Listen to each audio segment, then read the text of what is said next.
Hello viewers, আসসালামু আলাইকুম। Welcome back to my channel. আজকে আবারও সবাইকে স্বাগতম জানাচ্ছি আমার নতুন আরও একটি রেসিপি দেখার জন্য। আজকে তৈরি করে দেখাবো বরিশালের খুবই জনপ্রিয় তালের গড়গড়া পিঠার রেসিপি। বিখ্যাত এই তালের গড়গড়া পিঠাগুলো বানানো খুবই সহজ, কিন্তু খেতে হয় অনেক সুস্বাদু। মাত্র 1 কাপ চালের গুঁড়া ও তালের রস দিয়ে এই পিঠাগুলো তৈরি করে ফেলা যাবে। রেসিপিটি প্রথম থেকে লাস্ট পর্যন্ত দেখতে থাকুন, আশা করছি আপনাদের কাছে অনেক ভালো লাগবে। আর রেসিপি ভালো লাগলে চ্যানেলটিকে সাবস্ক্রাইব করে পাশে থাকা বেল আইকনটি প্রেস করে দিবেন। তাহলে চলুন দেখে নেওয়া যাক বিখ্যাত এই তালের গড়গড়া পিঠাগুলো কিভাবে তৈরি করতে হয়। প্রথমে চুলায় একটা কড়াই বসিয়ে দিয়েছি, আর এর মধ্যে আমি দিয়ে দিচ্ছি 1 কাপ পরিমাণ আতপ চালের গুঁড়া। চালের গুঁড়াটাকে আমি শুকনো কড়াইয়ের মধ্যে 1 থেকে 2 মিনিটের মতো ভেজে নেব। এই পর্যায়ে চুলার আঁচটা কিন্তু আমাদের একদম লো রাখতে হবে, তা না হলে কিন্তু চালের গুঁড়িগুলো পুড়ে যাওয়ার সম্ভাবনা থাকবে। যখন দেখবেন চালের গুঁড়িগুলো এরকম খুব ভালোভাবে ঝরঝরে হয়ে গিয়েছে, তখনই বুঝতে হবে চালের গুঁড়িগুলো খুব ভালোভাবে ভাজা হয়ে গিয়েছে। তো বন্ধুরা, দেখতেই পাচ্ছেন আমার কিন্তু খুব ভালোভাবে ভাজা হয়ে গিয়েছে। এখন আমি এগুলোকে একটা পাত্রে তুলে নেব। এখন আমরা এই পিঠা তৈরি করার জন্য একটা ডো তৈরি করব। তার জন্য আমরা চুলায় আবারও একটা কড়াই বসিয়ে দিয়েছি, আর এর মধ্যে আমি অ্যাড করে দিচ্ছি 1 কাপ পরিমাণ তালের রস। তারপর আমি অ্যাড করে দিচ্ছি যে কাপে তালের রস নিয়েছি ঠিক একই কাপে 1 কাপ পরিমাণ পানি দিয়ে দিচ্ছি। 2 টেবিল চামচ চিনি। চিনির পরিমাণটা আপনারা আপনাদের স্বাদ অনুযায়ী দিয়ে নেবেন, যে যেরকম মিষ্টি খেতে পছন্দ করেন ঠিক সেরকম দিয়ে নেবেন। তারপর আমি এখানে অ্যাড করে দিচ্ছি 1/4 চা চামচ লবণ। এখন একটা হাতার সাহায্যে সব উপকরণ নেড়েচেড়ে মিশিয়ে নিচ্ছি।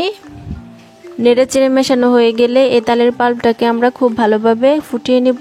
বন্ধুরা, যারা আমার এই ভিডিওটি দেখছেন প্লিজ চ্যানেলটিকে সাবস্ক্রাইব করে দিবেন, আর যারা পেজ থেকে দেখছেন প্লিজ পেজটিকে ফলো দিয়ে দিবেন। তালের সিজনে কিন্তু আমরা অনেক ধরনের পিঠা তৈরি করে থাকি। একদিন এই পিঠাগুলো তৈরি করবেন, আশা করছি আপনাদের কাছে অনেক ভালো লাগবে।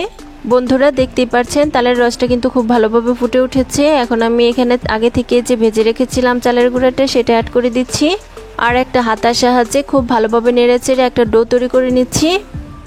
যেহেতু চালের গুঁড়াটা আমরা খুব ভালোভাবে আগেই ভেজে নিয়েছি, তাই এই ডোটা তৈরি করতে কিন্তু আমাদের খুব বেশি সময়ের প্রয়োজন হবে না। নাড়তে নাড়তেই দেখা যাবে ডোটা আমাদের খুব ভালোভাবে সিদ্ধ হয়ে গিয়েছে।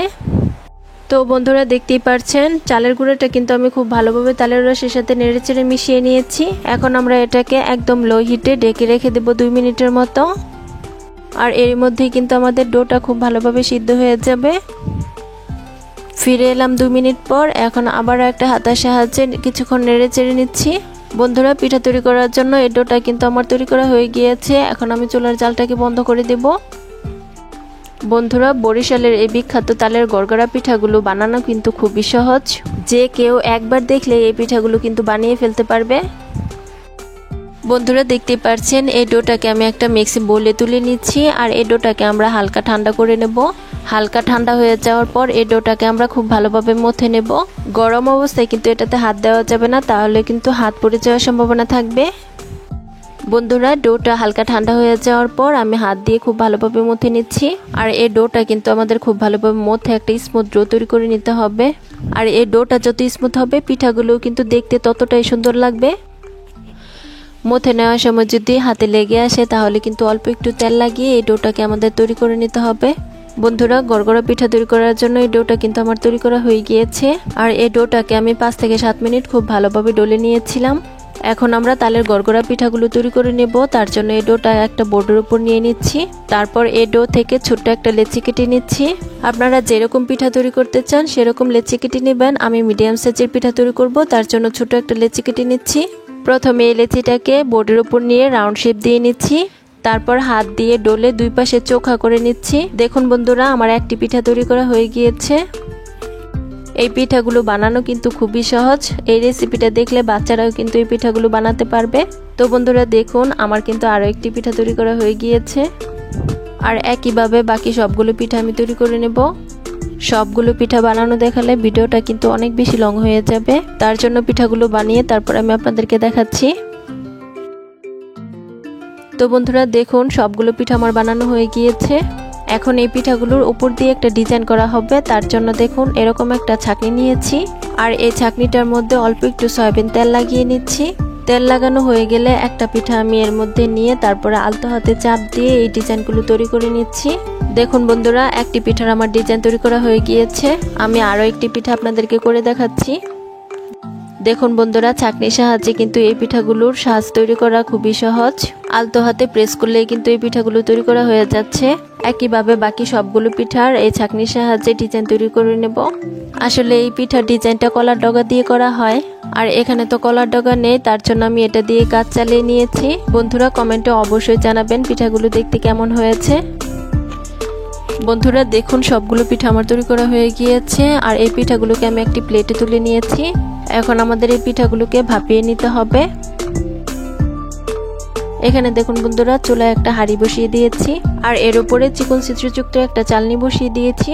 আর পানিটা যখন গরম হয়ে ফুটতে শুরু করবে তখন আমি একে একে পিঠাগুলো দিয়ে দিচ্ছি। বন্ধুরা দেখুন, সবগুলো পিঠা আমার চালনিতে দেওয়া হয়ে গিয়েছে। সবগুলো পিঠা চালনিতে দেওয়া হয়ে গেলে এখন একটা ঢাকনা দিয়ে ঢেকে দিচ্ছি 10 থেকে 15 মিনিটের জন্য। ফিরে এলাম 15 মিনিট পর। এখন ঢাকনাটাকে তুলে নিচ্ছি। দেখুন বন্ধুরা, পিঠার কালারটা কিন্তু চেঞ্জ হয়ে গিয়েছে, আর পিঠাটাও কিন্তু সিদ্ধ হয়ে গিয়েছে। এখন আমি চুলার জালটাকে বন্ধ করে দেব, আর এগুলো ঠান্ডা হয়ে যাওয়ার পর আপনাদেরকে আমি পরিবেশন করে দেখিয়ে দেব। পিঠাগুলো ঠান্ডা হয়ে যাওয়ার পর একটা প্লেটে পরিবেশন করে নিয়েছি। দেখুন বন্ধুরা, তালের এই গড়গড়া পিঠাগুলো দেখতে কি অসম্ভব লোভনীয় লাগছে। খুব কম সময়ে অল্প কিছু উপকরণ দিয়ে কিন্তু বিখ্যাত এই তালের গড়গড়া পিঠাগুলো তৈরি করা হয়ে গিয়েছে। বাসায় অবশ্যই একদিন এই বিখ্যাত তালের গড়গড়া পিঠাগুলো ট্রাই করে দেখতে পারেন। আশা করছি স্বাদ বলতে পারবেন না। আমি একটি পিঠা আপনাদেরকে ভেঙে দেখিয়ে দিচ্ছি ভিতরটা কত সুন্দর সিদ্ধ হয়েছে। দেখুন বন্ধুরা, পিঠার ভিতরটাও কত সুন্দর সিদ্ধ হয়েছে, একদমই কিন্তু কাঁচা থেকে যায়নি। আশা করছি আমার আজকের এই বিখ্যাত তালের গড়গড়া পিঠার রেসিপিটা আপনাদের কাছে অনেক ভালো লেগেছে। রেসিপি ভালো লাগলে চ্যানেল সাবস্ক্রাইব করে সাথে থাকবেন, আর যারা পেজ থেকে দেখছেন প্লিজ একটি লাইক দিয়ে দিবেন। ধন্যবাদ সবাইকে। আল্লাহ হাফিজ।